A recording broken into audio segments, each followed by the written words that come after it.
کیا معاملہ ہے کہ آپ کو اس مہینے میں جتنا روزہ رکھتے ہوئے دیکھتا ہوں دوسرے کسی مہینے میں نہیں دیکھتا رمضان کے علاوہ؟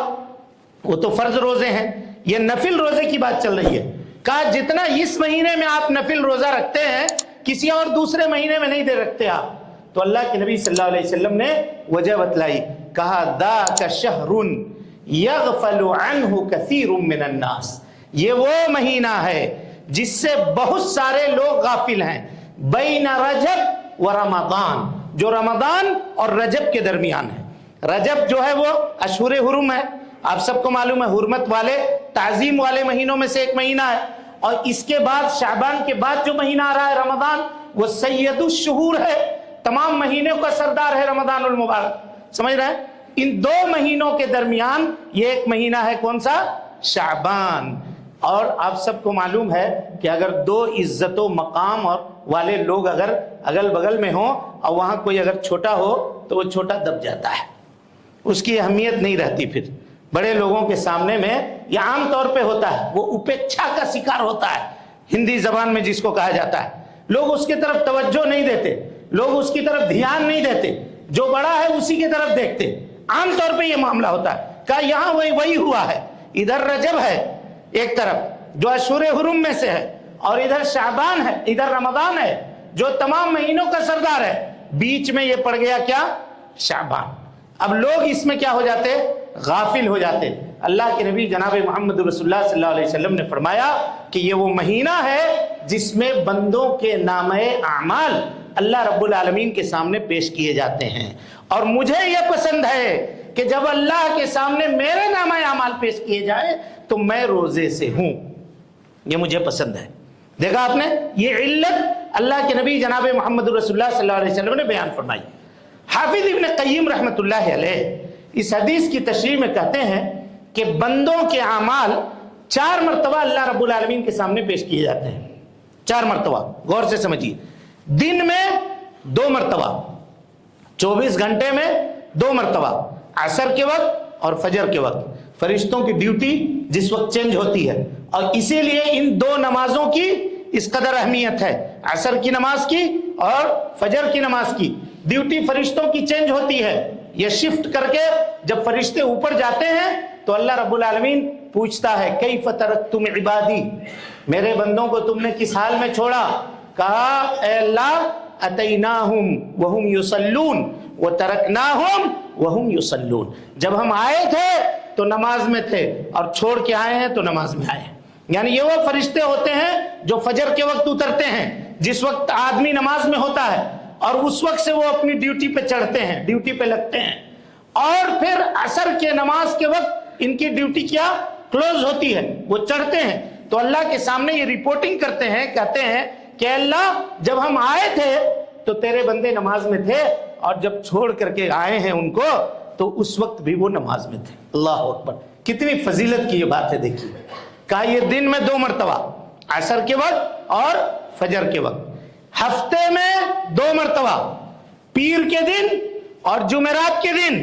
اسی لیے جناب محمد رسول اللہ صلی اللہ علیہ وسلم پیر اور جمعرات کا روزہ رکھا کرتے تھے، اور اس کے بعد پورے سال میں 1 مرتبہ، وہ اس وقت ابھی شعبان میں، شعبان کے مہینے میں، اس مہینے میں پورے سال میں 1 مرتبہ۔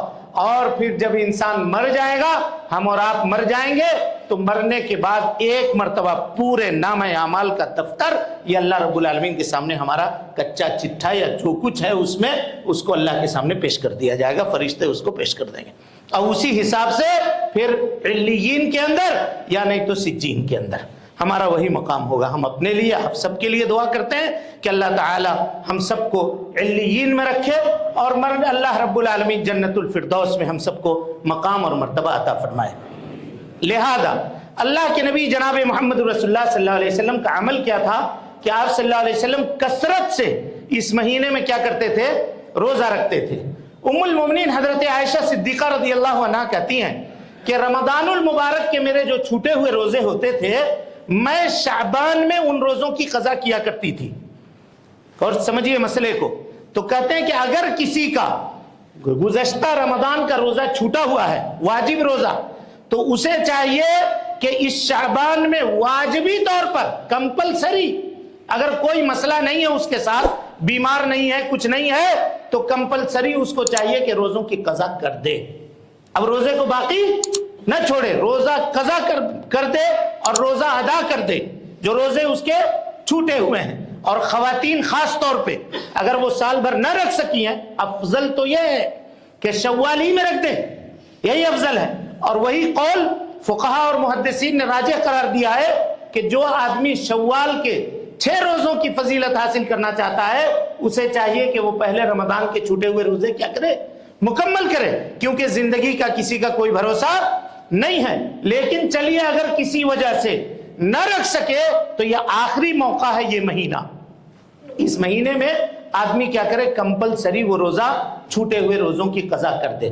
لیکن اگر اب بھی نہیں رکھا اور پھر رمضان آ گیا تو رمضان میں ظاہر ہے فرض روزہ رکھے گا، اور فرض روزے کے بعد گزر جانے کے بعد اگر پھر رکھے گا تو حضرت عبداللہ ابن عباس، حضرت علی، حضرت عبداللہ ابن مسعود رضی اللہ عنہم اجمعین اور دیگر صحابہ وہ یہ کہتے ہیں کہ اب روزہ بھی رکھے گا اور ہر روزے کے بدلے میں ایک مسکین کو فدیہ بھی دینا پڑے گا اور توبہ اور استغفار بھی کرنا پڑے گا۔ توبہ اور استغفار بھی کرنا پڑے گا۔ کیوں توبہ کرنا پڑے گا اور یہ فدیہ کیوں دینا پڑے گا مسکین کو؟ کہا لیٹ کرنے کی وجہ سے، 1 سال جو اس نے تاخیر کیا ہے وہ تاخیر کی سزا اس کو یہ ملے گی کہ اس کو روزہ بھی رکھنا پڑے گا اور اوپر سے ایک مسکین کو کیا کرنا پڑے گا، فدیہ بھی دینا پڑے گا۔ لہذا جن کے روزے چھوٹے ہوئے ہیں وہ کمپلسری شعبان میں کیا کریں، اپنے روزے کو مکمل کر لیں۔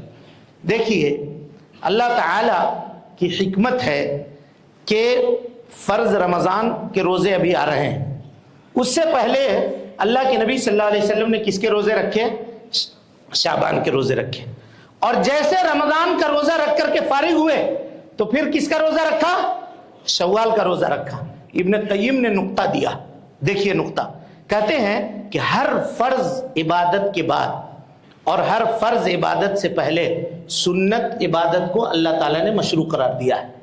مثال کے طور پہ ظہر کی نماز پڑھتے ہیں، ظہر سے پہلے 4 رکعت سنت مؤکدہ پڑھتے نہیں پڑھتے ہیں، اور پھر ظہر پڑھنے کے بعد 2 رکعت سنت مؤکدہ پڑھتے ہیں۔ 4 رکعت سنت مؤکدہ کا فائدہ یہ ہے کہ آپ جو ظہر میں فرض عبادت کرنے والے ہیں اس عبادت کے لیے آدمی پورے طور پہ تیار ہو جائے۔ کہاں شعبان میں روزہ رکھنے کی ترغیب اس لیے دی ہے کہ ابھی جو مہینہ آ رہا ہے رمضان المبارک، اپنے آپ کو تیار کر لو، ورنہ ہوتا کیا ہے، ہم لوگ سال بھر بغیر روزے سے رہتے ہیں، پہلا روزہ جس دن رکھا اس دن کیا کیفیت ہوتی ہے، کسی کو صبح اٹھ کر چائے پینے کی عادت ہوتی ہے، کسی کو کچھ اور ہوتا ہے، کسی کو کچھ اور ہوتا ہے، اب وہ عادت اس کی چھوٹ رہی ہوتی ہے۔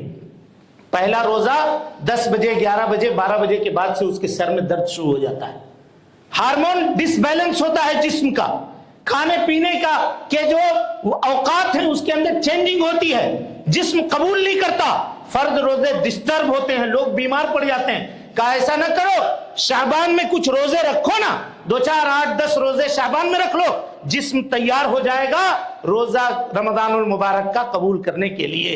جو معاملات ہوں گے تم تیار رہو گے تاکہ ہم رمضان کے روزے رکھ لیں۔ اللہ اکبر، یہ کتنی بڑی حکمت ہے دیکھیے۔ اور اس کے بعد کہا کہ جب رمضان کے پورے روزے رکھ لو تو شوال کے 6 روزے بھی رکھ لو، جو کوتاہی کمی تمہاری رہی ہوگی، رمضان میں بھول چوک غلطی ہو گئی ہوگی، تو ان 6 روزوں کی برکت سے اللہ تعالیٰ ان غلطی کوتاہیوں کو معاف کر دے گا اور تمہارے روزے کو قابل قبول کرے گا۔ کتنی شریعت کے اندر میرے بھائیوں اللہ رب العالمین نے حکمتیں رکھی ہیں، اگر اس کو سمجھنا چاہے آدمی تو عقل قاصر ہو جائے۔ کتنی حکمت ہے اس دین کے اندر، جس دین کے ہم ماننے والے ہیں، لیکن انسان اس کو سمجھنے کی کوشش نہیں کرتا، آدمی لہو و لعب کے اندر مبتلا ہے۔ اسی طریقے سے غفلت کے وقت کی جو عبادت ہوتی ہے نا، یہ اللہ رب العالمین کو بہت پسند ہے۔ اسی لیے دوپہر کھانا کھانے کے بعد آدمی جب سوتا ہے تو یہ غفلت کا وقت ہے، تو کہا حافظوا علی الصلوات والصلاۃ الوسطی، کہا عصر کی نمازوں کی حفاظت کرو اور خاص طور پہ عصر کی نماز کی، اس لیے کہ وہ غفلت کے وقت میں پڑھے جانے والی نماز ہے۔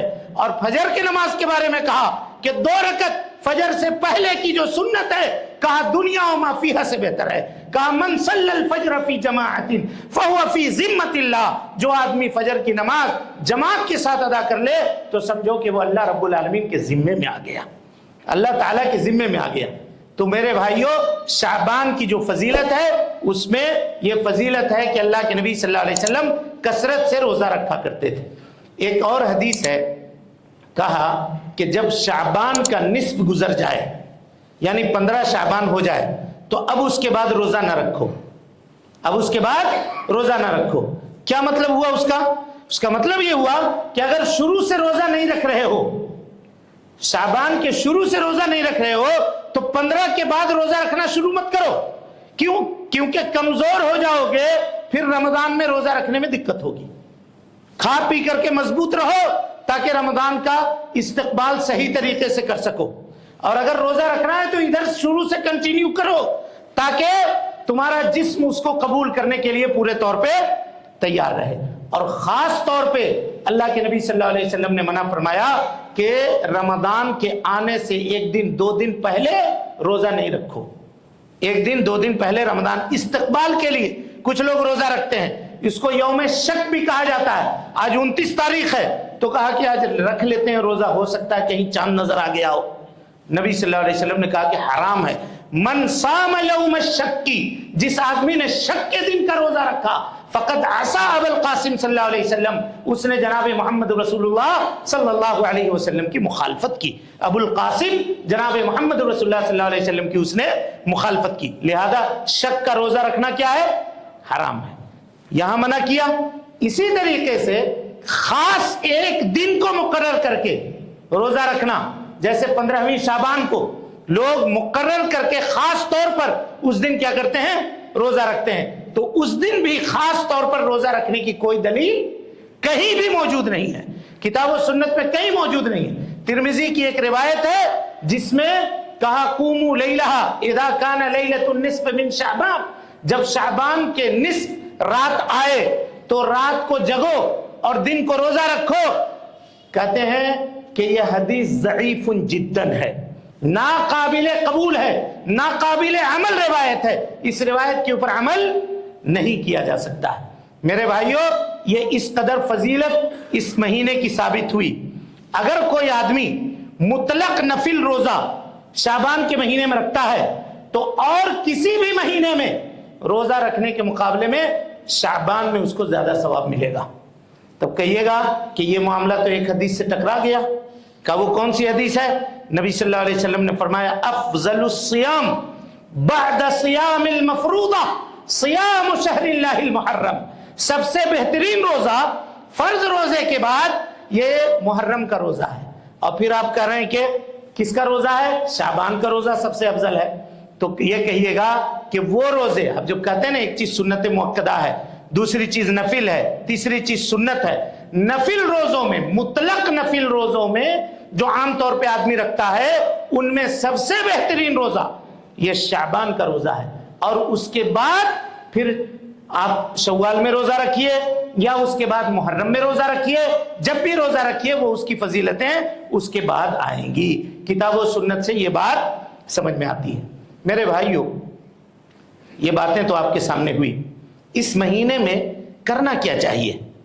اس مہینے میں کثرت سے قرآن مجید کی تلاوت کرنی چاہیے. اور خاص طور پہ وہ لوگ جو حافظ قرآن ہیں اور جو تراویح وغیرہ پڑھانا چاہتے ہیں ان کو چاہیے کہ وہ کثرت سے قرآن مجید پڑھیں تاکہ یاد کریں اس کو.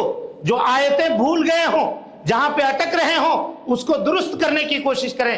کیونکہ اسلاف کے اندر اس مہینے کو شہر القرہ کہا جاتا تھا، قاریوں کا مہینہ. لوگ اپنے کاروبار کو بند کر دیا کرتے تھے، تجارت کو بند کر دیا کرتے تھے اور قرآن مجید کی طرف متوجہ ہوتے اور خوب اس کی تلاوت کرتے، خوب پڑھتے، خوب تلاوت کرتے، سناتے اور ریویژن کرتے تاکہ اگر کوئی چیز بھول گئے ہیں تو اس کو یاد کر سکیں. اسی طریقے سے چھوٹے بچوں کو گھر کے گارجین بولیں اور ان کو مختلف دعائیں یاد کروائیں، کیونکہ رمضان یہ دعا کا مہینہ آ رہا ہے. ان کو دعا کے آداب سکھلائیں، دعا کے طریقے بتلائیں اور کہیں کہ کس طرح سے دعا کرنی ہے. روزہ رکھنے کے لیے ان کا ذہن بنائیں ان کے شیڈول کو مرتب کریں، کس طرح سے تراویح پڑھنی ہے، کیسے جانا ہے، خود اپنا شیڈول مرتب کریں، کاروبار کو ذرا سمیٹنے کی کوشش کریں تاکہ رمضان میں فری ہو کر کے آدمی عبادت کرے، رفتہ رفتہ رفتہ چیزوں کو ذرا حل کر لینے کی کوشش کریں تاکہ رمضان میں پورے طور پر فری ہو کر کے آپ تراویح کی نماز ادا کر سکیں، اور اسی طریقے سے آپ دیگر جو عبادت کے کام ہیں رمضان المبارک میں ان کو کثرت سے آپ انجام دے سکیں۔ یہ سلف صالحین اور صحابہ کرام رضوان اللہ علیہم اجمعین کا عمل تھا اس مہینے میں۔ یہ مہینہ جہاں فضیلت والا ہے، بعض لوگوں نے اس کو بدعت کا مہینہ بھی بنا دیا، بدعت کا مہینہ بھی بنا دیا۔ یہ خطبے کا دوسرا حصہ ہے جس میں ہم بہت سرسری طور پر گزریں گے آپ کے سامنے۔ اس مہینے میں کیے جانے والی بدعتوں میں سے ایک بدعت یہ ہے کہ خاص طور پر 15ویں شعبان کا روزہ رکھنا۔ میرے بھائیوں، یہ کوئی بھی آدمی شریعت کے اندر اگر خود سے کوئی چیز متعین کرے جس کی دلیل موجود نہیں ہے تو اللہ رب العالمین اس عمل کو ناقابل قبول کرتا ہے۔ حدیث دیکھیے اللہ کے نبی صلی اللہ علیہ وسلم کی، آپ صلی اللہ علیہ وسلم نے فرمایا من عمل عملا، جو بھی ہمارے دین میں کوئی نیا کام کرے، لیس علیہ امرنا، جس پہ شریعت کی دلیل موجود نہیں ہے، فہو رد، اس کا وہ عمل ناقابل قبول ہے، اس کا وہ عمل کیا ہے؟ ناقابل قبول ہے۔ اور اسی طرح سے فرمایا من احدث فی امرنا، جو ہمارے دین میں کوئی نئی بات ایجاد کرے، ما لیس منہ، جس کا دین سے کوئی تعلق نہیں ہے، فہو رد، تو وہ عمل کیا ہے؟ مردود ہے، اللہ کے نزدیک ناقابل قبول ہے۔ لہذا خاص طور پہ 15ویں شعبان کو خاص کر کے روزہ رکھنا اور اس کی رات کو جگنا، یہ کیا ہے؟ بدعت ہے اور یہ حرام ہے۔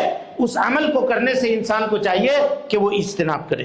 آج ہوتا کیا ہے کہ 15ویں شعبان کے رات کو لوگ جگتے ہیں اور اس دن جاگنے کی رات مناتے ہیں، خوب اچھا نیا کپڑا سلواتے ہیں اس دن پہننے کے لیے، اور پہن کر کے مسجدوں کے اندر آتے ہیں۔ عشاء کی نماز میں خاص طور پہ امام صاحب سورۃ الیاسین کی تلاوت کرتے ہیں۔ کسی حدیث میں خاص طور پہ عشاء کی نماز میں اس دن 15ویں شعبان کو سورۃ الیاسین کی تلاوت کرنا مشروع ہے، یہ کوئی نہیں دکھا سکتا، کوئی ثابت نہیں کر سکتا۔ یہ خود کے گڑے ہوئے اعمال ہیں جس کا شریعت سے کوئی ثبوت نہیں ملتا۔ اور اس کے بعد ایک نماز پڑھتے ہیں، اس کا نام ہے صلاۃ الالفیہ، ہزاری نماز، اس کا ترجمہ آپ کر سکتے ہیں ہزاری نماز۔ وہ نماز کیا ہے؟ دیکھیے، کہتے ہیں 100 رکعت نماز پڑھنی ہے، 100 رکعت، ہر رکعت میں 10 مرتبہ قل هو اللہ احد ریپیٹ کرنا ہے۔ قل هو اللہ احد اللہ الصمد لم یلد ولم یولد ولم یکن له کفوا احد، ایسا ریپیٹ کر کے ہر رکعت میں 10 مرتبہ پڑھنا ہے۔ قسم اللہ کی یہ سنت کی مخالفت ہے اور جناب محمد رسول اللہ صلی اللہ علیہ وسلم کے دین کے ساتھ کھلواڑ ہے۔ کوئی نماز آپ نبی صلی اللہ علیہ وسلم کی زندگی میں اٹھا کر کے دکھا دیجئے جس میں آپ نے ایک رکعت کے اندر سورت کو بار بار دوہرا کر کے پڑھا ہو۔ کوئی ایک نماز کوئی آدمی دکھا دے ایسی اللہ کے نبی صلی اللہ علیہ وسلم کی زندگی میں۔ خود سے انسان ایک 100 کی نماز اور جماعت کے ساتھ کی نماز پڑھتے ہیں، باقاعدہ اس کے اعلانات ہوتے ہیں کہ فلاں مسجد میں اس طرح کی نمازیں ادا کی جا رہی ہیں، اور اس دن یہ کہتے ہیں کہ اس دن انسان کے تقدیر کا فیصلہ ہوتا ہے، اس دن روزیاں بانٹی جاتی ہیں، لہذا تم کیا کرو؟ اللہ سے دعا کرو کہ تمہارے معاملات اچھے ہوں۔ اب جاہل عوام کے سامنے جو ناخواندہ ہیں، جنہیں دین اور شریعت کا علم نہیں معلوم، اگر عالم اس طرح سے کہے کہ آج تمہارا بیڑا پار ہونے والا ہے تو وہ کیوں نہ تیاری کر کے آئے؟ وہ تیاری کر کے مسجد میں آ کر کے بیٹھتے ہیں، دعائیں مانگتے ہیں۔ میرے بھائیوں، کچھ یاران طریقت نے قرآن مجید کو بھی نہیں چھوڑا، اب ہم نام نہیں لیں گے، ترجمہ انہوں نے کیا، تشریح کی قرآن مجید کی سورۃ الدخان کی، تو کہا حامیم والکتاب المبین، آیت دیکھیے، کہا انا انزلناہ فی لیلۃ مبارکہ انا کنا منذرین فیہا یفرق کل امر حکیم۔ یہ آیتیں اللہ رب العالمین نے نازل فرمائی سورۃ الدخان میں، کہتے ہیں کہ فیہا یفرق کل امر حکیم سے مراد اس رات ہر حکمت والے معاملے کا اللہ تعالیٰ فیصلہ کرتا ہے، اس سے مراد 15ویں شعبان ہے۔ تفسیر میں لکھا، قرآن کی تفسیر میں کہا اس رات سے مراد 15ویں شعبان ہے۔ ارے اللہ کے بندے، کہاں ہے ایسا؟ کس نے کہا ہے؟ کس حدیث سے یہ بات ثابت ہے کہ اس سے مراد 15ویں شعبان. اس سے پہلے اللہ تعالیٰ کہتا ہے اِنَّا أَنزَلْنَاهُ فِي لَيْلَةٍ مُبَارَكَةٍ. انزلناہ کا مراد قرآن کو ہم نے نازل کیا، لیلۃ المبارک میں نازل کیا. یہ لیلۃ المبارک کون ہے؟ اِنَّا أَنزَلْنَاهُ فِي لَيْلَةِ الْقَدْرِ شَهْرُ رَمَضَانَ الَّذِي أُنزِلَ فِيهِ الْقُرْآنُ. رمضان کا مہینہ وہ ہے جس میں ہم نے قرآن مجید کو نازل کیا. تو قرآن کی آیت کو دوسری آیت سے سمجھیے گا کہ آپ اپنی مرضی سے سمجھیے گا. جہاں پر جو مرضی آئے، جو چیز آئے ثابت کرنے کے لیے اس کو بدل دیجئے گا. خود بدلتے نہیں، قرآن کو بدل دیتے ہیں.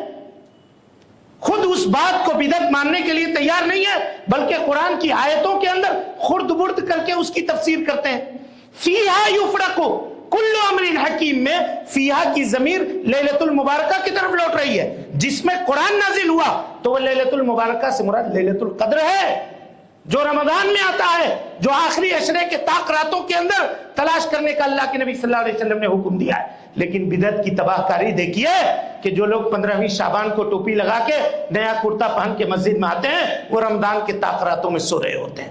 اللہ ماشاءاللہ ایک آدھ رات کو جگ دیا اور اس کے بعد سمجھتے ہیں کہ ہمارا بیڑا تو پار ہو گیا. کیونکہ ان کو بتایا گیا ہے جتنا پاپ کرنا ہے، جو گناہ کرنا ہے کرو، خالی 15 شعبان کو جاگ لو، تمہارے دن بھر کا بیڑا پار ہو گیا.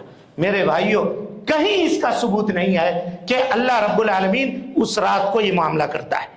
اچھا، ایک روایت ہے جس میں کہا کہ اللہ کے نبی صلی اللہ علیہ وسلم اس دن سمائے دنیا کے اوپر اترتا ہے. سمائے دنیا کہتے ہیں وہ آسمان جو دنیا سے ایک دم قریب ہے، کہاں وہاں اترتا ہے اور تمام لوگوں کی مغفرت کر دیتا ہے اللہ تعالیٰ سوائے 2 لوگوں کی. کہا کس کے؟ کہا ایک مشرک کی، اس کی مغفرت نہیں ہوتی، اور دوسرا مشاحن. مشاحن مانے جو اپنے دل کے اندر بغض رکھے، کینہ رکھے، کسی کے تعلق سے عداوت رکھے، کسی کے تعلق سے دشمنی پالے، کہا اس کی مغفرت نہیں ہوتی ہے. چلیے، علامہ البانی رحمت اللہ علیہ نے اور شعیب ارناؤوت نے اور دیگر لوگوں نے اس حدیث کو کہا کہ یہ حدیث حسن ہے، جبکہ دیگر ائمہ کہتے ہیں کہ یہ حدیث ضعیف ہے. ہم مانتے ہیں چلیے کہ یہ حدیث اگر حسن کے درجے پر پہنچتی بھی ہے تو اس میں رات جاگنے کا ثبوت کہاں ہے؟ کوئی بتائے. خاص طور پہ عبادت کرنے کا کہاں ثبوت ہے؟ ٹھیک ہے، اللہ تعالیٰ اترتا ہے، معاف کرتا ہے، تم شرک سے بچو، یہی تو مطلب ہوا. مشرک کو معاف نہیں کرے گا تو شرک سے ہم بچیں گے.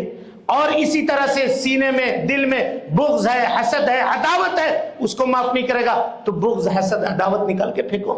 کسی سے دشمنی ہے تو جا کے گلے ملو، دوست بنو، اور عداوت کرنا، نفرت کرنا، یہ کرنا چھوڑو، تاکہ اللہ رب العالمین کے معافی کا پروانہ ملے کہ اس رات کو جگ کر کے آدمی 100 رکعت نماز پڑھے گا تو اس کی مغفرت ہوگی. بتائیے کہیں پر یہ حدیث میں ملا؟ کہیں نہیں ملا. دین کو لوگوں نے چوچوں کا مربع بنا کر کے رکھ دیا، جو جیسا چاہا جدھر چاہا پبلک کو ادھر گھما دیتا ہے، ادھر گھما کر کے رکھ دیتا ہے. اور ہمیں معلوم ہے کہ ابھی ہم یہاں کر رہے ہیں نا تو اس کا رد بھی کیا جائے گا، یہی ہم دیکھ رہے ہیں، اس کا رد بھی کیا جائے گا. لیکن اگر رد کیا جائے تو کتاب و سنت سے کیا جائے، کوئی دلیل لا کر کے دی جائے اور یہ بتلایا جائے کہ یہ کتاب و سنت کی. ہمارا تو مسئلہ یہی ہے کہ اگر قرآن و سنت سے کوئی بات ثابت کر دے، رات کے 12 کیوں نہ بج رہے ہوں، ہم اپنے مسجد سے مائک آن کر کے اعلان کر دیں گے کہ یہ بات ثابت ہوئی ہے، آؤ یہ عبادت کرنی ہے. ہمارے پاس تردد نام کی چیز نہیں ہے. ہم وہ تردد، ہمارا مسلک اسی بنیاد پر ہے کہ اللہ کی کتاب، پیارے مصطفیٰ صلی اللہ علیہ وسلم کی سنت لا دو، ہم ماتھے کا جھومر بنانے کے لیے تیار ہیں. ہم کسی دائیں بائیں جانب نہیں جھانکتے. لیکن یہ جان لو کہ اگر اللہ کی کتاب اور جناب محمد رسول اللہ صلی اللہ علیہ وسلم کی سنت میں وہ چیز نہیں موجود ہے تو ہم آپ سے بھی گزارش کرتے ہیں کہ وہ دین نہیں ہے، دین نہیں ہے، اس سے اجتناب کیجئے، اس سے پرہیز کیجئے. میرے بھائیوں، اس رات میں کی جانے والی بدعتوں میں سے ایک بدعت یہ ہے کہ لوگ قبرستان جاتے ہیں. اب قبروں کو دیکھیے گا، اس کو لیپا پوتی کر کے پورے طرح سے اس کے اوپر مٹی چڑھا دی جاتی ہے، اور کچھ عام لوگوں کی زبان زد ہے، یہ کہتے ہیں اس کو کہ یہ مردوں کی عید ہے. کس کی عید ہے؟ مردوں کی عید ہے. تو قبرستان جاتے ہیں اور جا کر کے دعائیں مغفرت کرتے ہیں.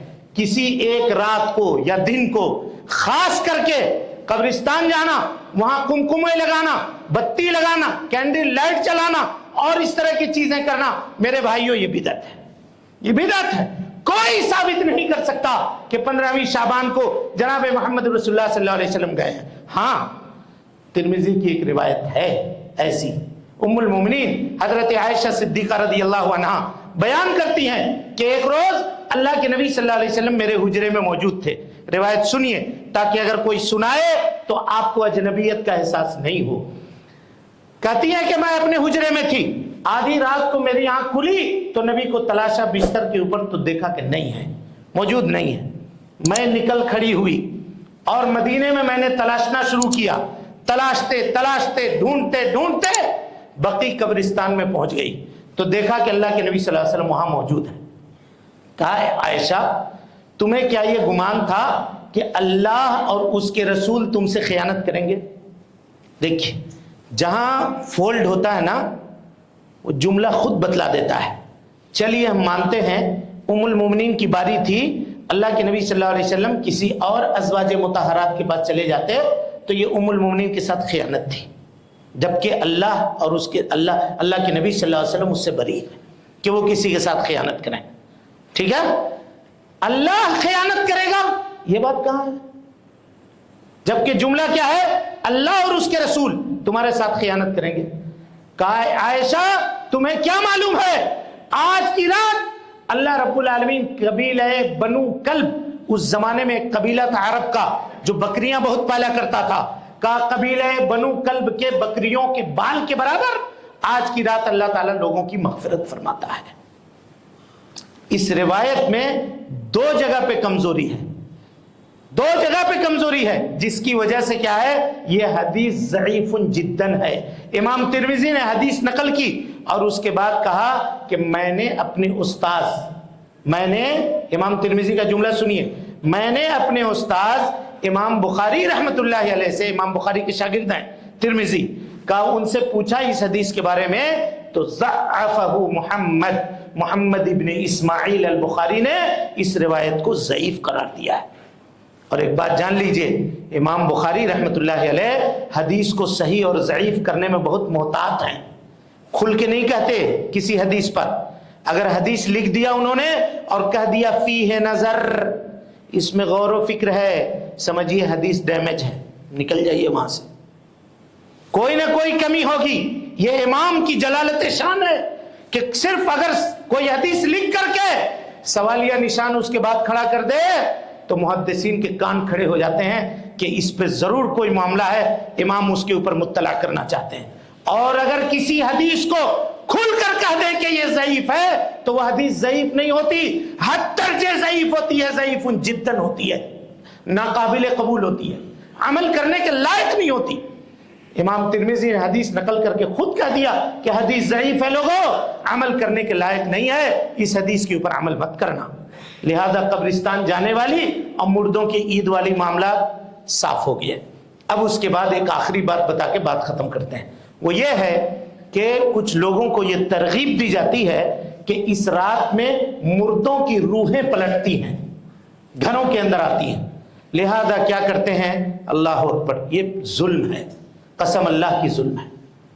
جو گھر میں انتقال کر گئے ان کو جو پکوان پسند تھا، وہ جو کھاتے پیتے تھے، اس کا انتظام کیا جاتا ہے، اس کو پکایا جاتا ہے تاکہ وہ آئیں گے، آج کھائیں گے، وہ تناول کریں گے، حاضر ہوں گے۔ اور لوگ بتلاتے ہیں کہ ہم نے ایسی آہٹ بھی سنی کہ کوئی آیا، کوئی اس طرح کا آیا، ہم کو لگا کہ آیا تو آیا، روح کبھی نہیں پلٹا کرتا۔ یہ دین اسلام کی تعلیم ہے، سن لیجئے۔ اللہ تعالیٰ سورہ مومنون میں فرماتا ہے وَمِن وَرَائِهِمْ بَرْزَخٌ إِلَىٰ يَوْمِ يُبْعَثُونَ، ہم نے روح کے درمیان اور دنیا کے درمیان ایک دیوار قائم کر دی ہے، جو ادھر سے ادھر گیا پھر پلٹ کے ادھر نہیں آئے گا، قیامت تک نہیں آئے گا، قیامت تک نہیں آئے گا۔ قرآن کی بات مانیے گا یا ان کی بات مانیے گا؟ بولیے، یہ قرآن کی آیت کا انکار نہیں ہے۔ اللہ کہہ رہا ہے کہ ہم نے برزخ، ایک دیوار قائم کی ہوئی ہے، کوئی ادھر سے ادھر نہیں آ سکتا۔ غزوہ احد میں جب صحابہ شہید ہوئے تو سب غمگین رہا کرتے تھے، تو اللہ کے نبی صلی اللہ علیہ وسلم نے صحابہ کو اکٹھا کیا اور کہا کہ تمہیں معلوم ہے اللہ تعالیٰ نے احد کے شہداء کے ساتھ کیا کیا؟ کہا نہیں معلوم اللہ کے رسول۔ کہا اللہ تعالیٰ نے ان کے روحوں کو سبز پرندوں کی پوٹلیوں میں رکھا ہے، عرش الہی کے نیچے ان کا بسیرا ہے، جنت میں گھومتے پھرتے ہیں، وہاں کھاتے پیتے ہیں۔ ایک مرتبہ اللہ نے ان سے پوچھا کہ یہ بتاؤ تمہاری کوئی خواہش ہے؟ کہا اب کوئی خواہش نہیں ہے اللہ رب العالمین، سب خواہش تو نے پوری کر دی، لیکن ایک خواہش ہماری یہ ہے کہ ہم کو دوبارہ دنیا میں بھیج دے، دوبارہ بھیج دنیا میں۔ کہا کاہے کو؟ کہا پھر تیرے راستے میں جہاد کریں گے اور پھر شہید ہو کر کے آئیں گے، اور جو لوگ پیچھے ہیں ان کو بتلائیں گے کہ اللہ تعالیٰ کیسی تکریم کرتا ہے۔ اللہ نے کہا کہ نہ، یہ نہیں ہو سکتا، جو ایک مرتبہ ادھر آ گیا پھر پلٹ کر کے نہیں جا سکتا، یہ میرا فیصلہ ہے اور میرا فیصلہ کبھی بھی بدلا نہیں جاتا۔ دیکھا آپ نے، یہ واضح روایت ہے کہ روحیں نہیں آتی۔ تب کہا مولوی صاحب ہم کو تو لگا کہ آئے تھے ہمارے ابا یا ہمارے چچا، ہمارے خالو، ہمارے پھپھا، ہمارے دادا نانا آئے تھے۔ تب تو علماء نے لکھا ہے یہ قرین ہے، قرین، ہمارے ساتھ ایک شیطان ہوتا ہے مسلط۔ وَمَنْ يَعْشُ عَنْ ذِكْرِ الرَّحْمَنِ نُقَيِّضْ لَهُ شَيْطَانًا فَهُوَ لَهُ قَرِينٌ۔ اللہ تعالیٰ نے کہا اللہ کے ذکر سے اعراض کرنے والے کے لیے، اور نبی صلی اللہ علیہ وسلم کی حدیث ہے کہ ہر آدمی کے ساتھ ایک شیطان ہے مقرر۔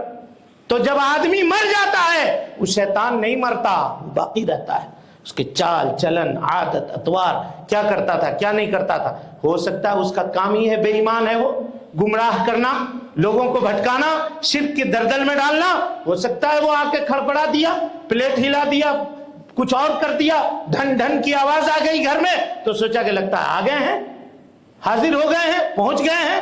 اعوذ باللہ من الشیطان الرجیم۔ میرے بھائیو ایمان مضبوط کیجئے، دین مضبوط کیجئے۔ آپ کا دین، آپ کا شریعت ایسا نہیں ہے، اس طرح کے کھلواڑ والا شریعت نہیں ہے، جن کا ہے وہ سمجھیں، ہمارا نہیں ہے۔